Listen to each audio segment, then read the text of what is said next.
মুআজ্জাজ মুহতারাম হাজিরিন, শানে রাসূল সাল্লাল্লাহু আলাইহি ওয়াসাল্লাম সম্মেলন বাস্তবায়ন কমিটি কুমিল্লা জেলার উদ্যোগে মাদ্রাসায়ে আশরাফিয়া দারুল উলুম কুমিল্লায় অনুষ্ঠিত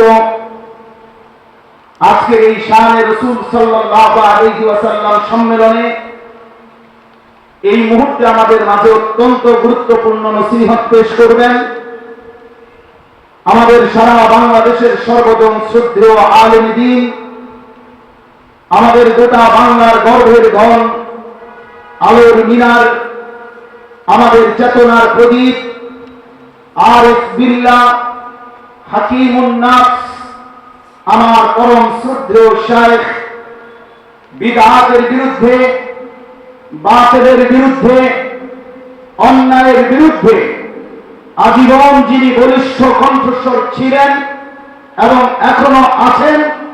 আগামীতেও ইনশাআল্লাহ থাকবেন যিনি, আমাদের প্রিয় শাইখ,